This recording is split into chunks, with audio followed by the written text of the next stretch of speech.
buhay.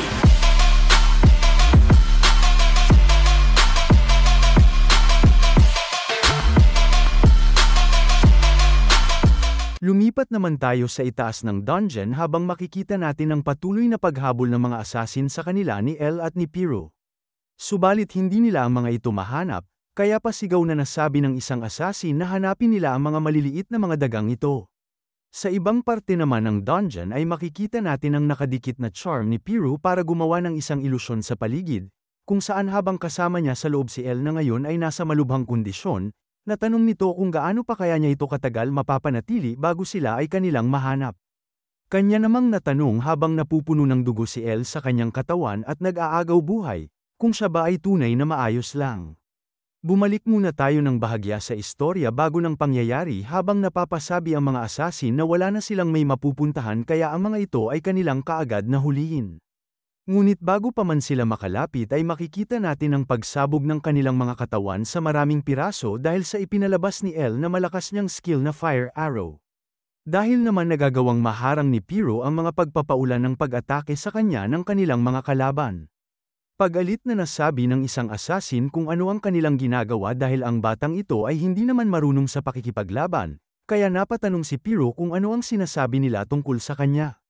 At dahil dito, agad naman niyang ipinalabas ang kanyang mga kulay pulang charm papunta sa kanila habang pag-alit na nagsasabi na huwag siya nilang maliitin. Ngunit ang ginawa niyang pag-atake gamit ng kanyang mga charm ay agad lang na nasira ng isang sumugod na kalaban. Kaya naiiyak na lang nitong nasabi na huwag na lang ng mga ito intindihin ang kanyang mga sinabi. Nang makalapit naman ang assassin kay Piero ay bigla namang sumabog ang katawan nito dahil sa biglang pagsulpot ng mga fire arrow ni Elle para siya ay sagipin. At dahil sa tindi ng laban at mga pangyayari, makikita natin si Elle habang hawak-hawak ang kanyang nag-aapoy na staff na matinding hinihingal. Nang bigla namang sumulpot si Beidou, nagsasabi na siya ay mukhang pagod na, labis namang ikinabigla ni Elle kaya nanlaki ang mga mata nito sa pagkabahala. Kasunod nito ay agad naman siyang pinakawalan ng isang pag-atake ni Beidou gamit ng kanyang sandata kung saan si Elle ay nagawa niyang masaksak sa kanyang katawan kaya siya ay nasuka at tumalsik ang kanyang mga dugo sa paligid.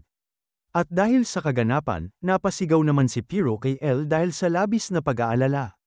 Ngunit nagtaka naman si Beidou dahil bigla na lang iniangat ni Elle ang kanyang isang kamay papunta sa kanya.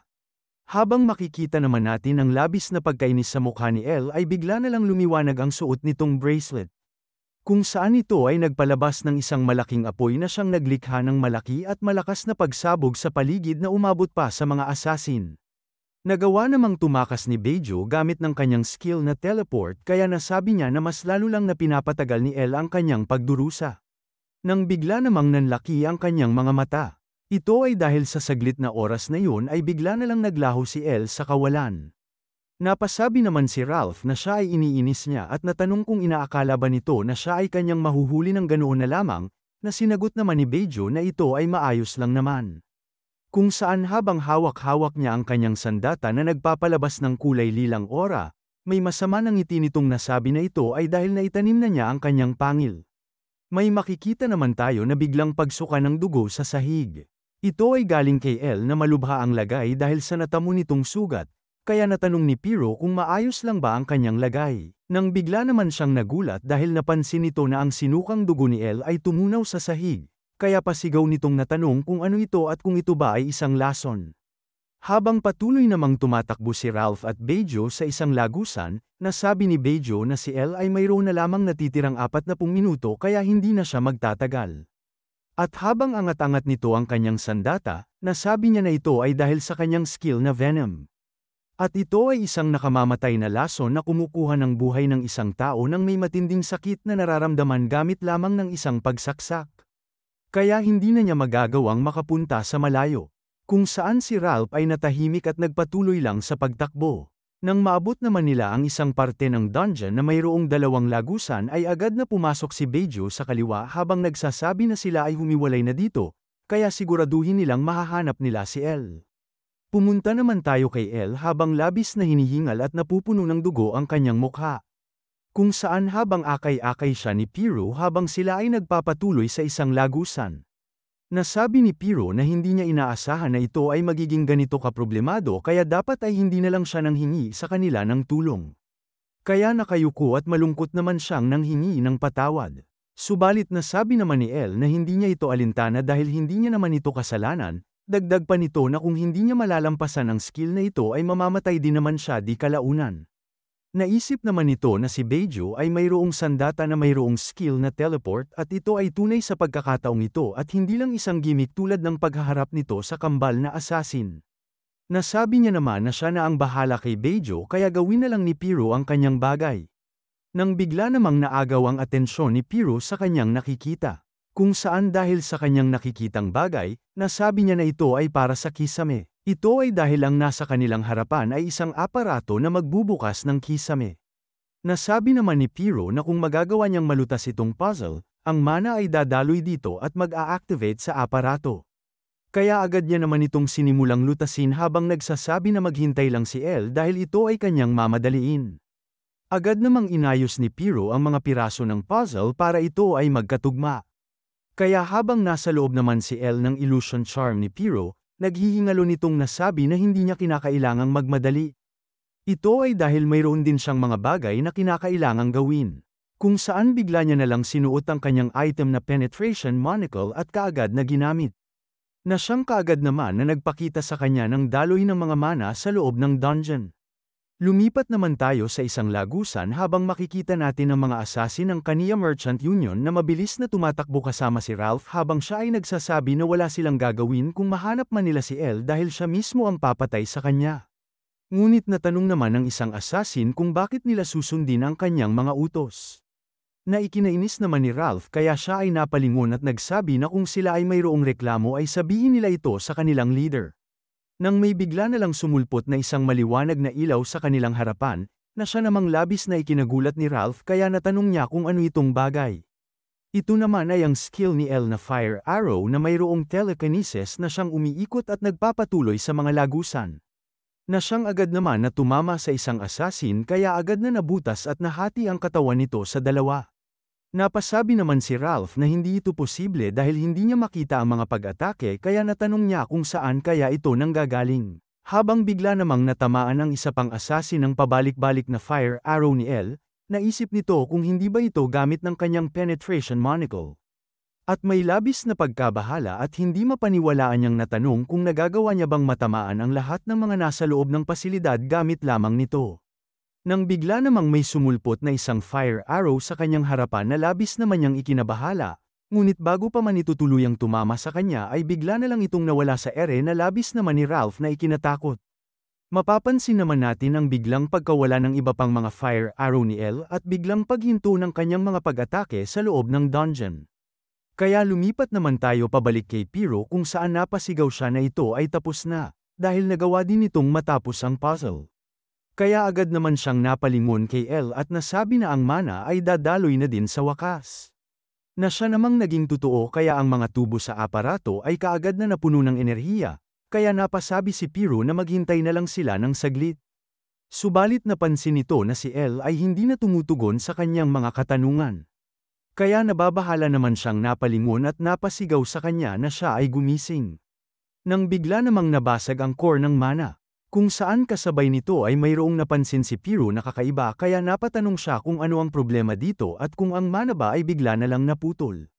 Nang bigla na lang din mayroong isang madugong kamay ang nakapasok sa loob ng kanyang illusion charm, na siyang humawak sa kanyang balikat at kanyang labis na ikinatakot. Ito ay si Ralph na may malaking ngiti sa kanyang masamang mukha na nagsasabi na siya din ay kanyang nagawang mahanap sa wakas. Dahil naman sa biglang pagkagiba ng core ng mana, ito naman ay nagpalabas ng madaming tubig sa loob ng dungeon. Kaya habang nagpapatuloy sa paglalakad ang tatlo, natanong ni Debo kung may naririnig ba silang bagay sa kanilang likod, na tinanong naman ni Kiri kung ano ang ibig nitong sabihin. Nang bigla na lang silang may naramdaman na mabilis na tunog na nanggagaling sa kanilang dinaanang pasilyo. Nang bigla na lang din na mayroong sumulpot na rumaragas ang tubig kaya sila ay agad namang napatakbo habang napapamura. Dahil sa bilis ng tubig ay hindi naman nila nagawang makatakas kaya habang si Debo ay dinadala ng malakas na alon, napatanong na lang siya kung ano ang nangyayari. Pagkalipas ng ilang sandali ay agad naman silang iniluwa ng tubig palabas sa lagusan, kung saan sila ay nahulog sa kailaliman ng dungeon kung saan mayroong naroroon na isang dambuhalang rebulto. Bumalik naman tayo sa itaas ng dungeon habang napapatanong si Beijo kung ano itong tunog, at kung nasaan na kaya si Ralph dahil kinakailangan na nilang magmadali. Mayroon namang paang biglang dumating sa kanyang kinaroroonan at nagsabi na siya ay napakaingay sa kanyang pagrereklamo, at dagdag pa nito na ang tunog ay nanggagaling sa tubig na bumubuhos sa buong lagusan kaya ang lugar na ito ay malulubog din di kalaunan. Napalingon naman sa kanya si Beijo at napasabi na mukha siyang umaarte ng sobrang kumpiyansa kaya naisip niya tuloy kung siya ay tumakas, ngunit siya naman pala ay mayroong gawa. Nasinagot naman ng may ngiti sa mukha ni Ralph na siya ay nagdusa ng husto habang makikita natin si Piro sa kanyang balikat at si El naman ay daladala niya sa kanyang kabilang kamay. Natanong naman ni Beijo kung saan na napunta ang mga assassin na kanyang ibinigay. Nasinagot naman ni Ralph na sila ay namatay subalit sila naman ay nagawang mapakinabangan.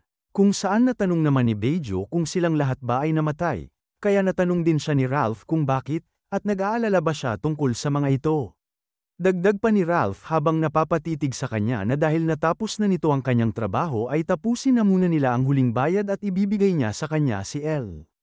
Agad namang ipinalabas ni Beijo ang isang maliit na sisidlan na napupuno ng pera habang nagsasabi na mukhang si El ay buhay pa, na sinagot naman ni Ralph ng syempre dahil baka hindi siya nito babayaran. Itinapon naman ni Beijo ang pera papunta kay Ralph habang nagsasabi na ang kanyang ugali ay nakakabahala, pero ito ang rason kung bakit siya nagtitiwala sa kanya.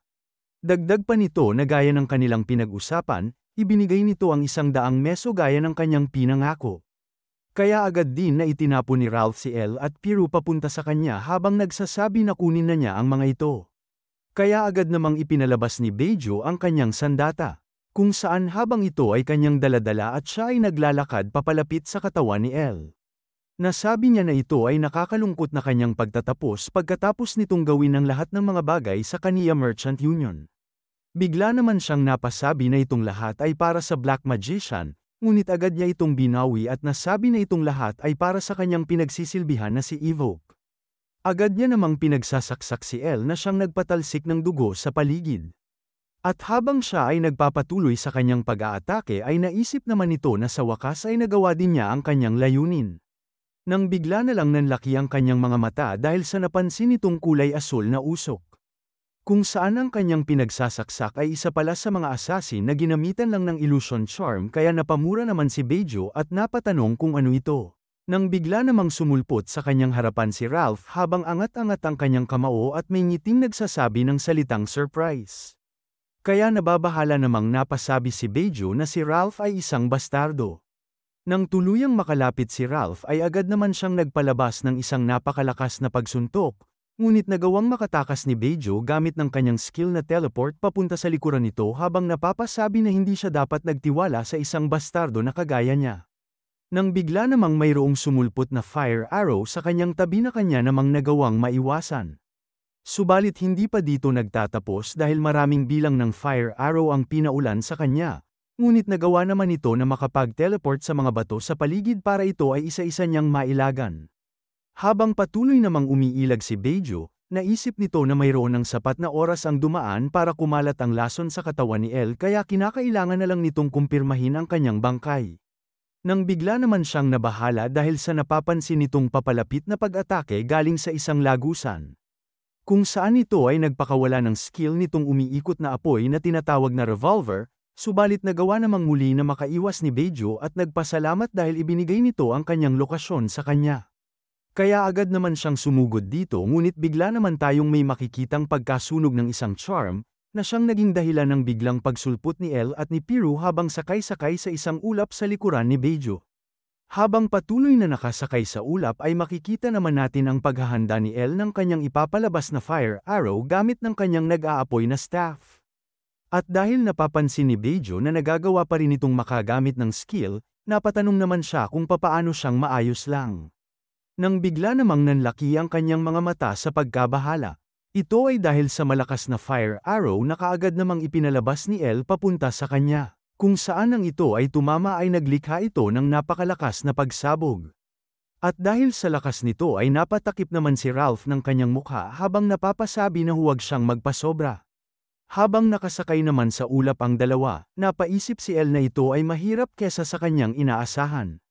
Ito ay dahil habang patuloy na humuhupa ang usok dahil sa naging pagsabog sa ipinalabas niyang skill, makikita natin ang anino ni Beijo na patuloy pa ring nakatayo habang nagliliwanag ang isang mata. Napatanong naman si Beijo kung bakit ito ginawa ni Ralph at inaakala niya na gagawin ito ang lahat para sa pera. Na masaya namang pinasang-ayunan ni Ralph subalit nasabi niya na kung sila ay mananalo, ang mundo ay magigiba. Kaya ang kanyang pinaghirapang pera ay magiging isang rolyo na lang ng papel kaya bakit niya ang mga ito tutulungan. Dagdag pa nito habang makikita natin si Elle na inihahanda ang maraming fire arrow at habang suot ang kanyang penetration monocle, na ang pagsali niya sa kanilang panig ay kanyang plano at ni Elle sa simula pa lamang. Ito ay dahil nalalaman ni Elle na ang Kaniya Merchant Union na siyang naiipit na ngayon sa sulok ay magpapadala ng mga assassin. At sa sandaling itinuon niya ang kanyang mata sa kanya ay alam na nila ang magiging resulta. Natanong naman ni Beijo kung ang una ba nitong pag-atake na ginawa kay Elle ay para siya ay kanyang malinlang, na natanong naman ni Ralph kung ano ang pinagsasabi nito.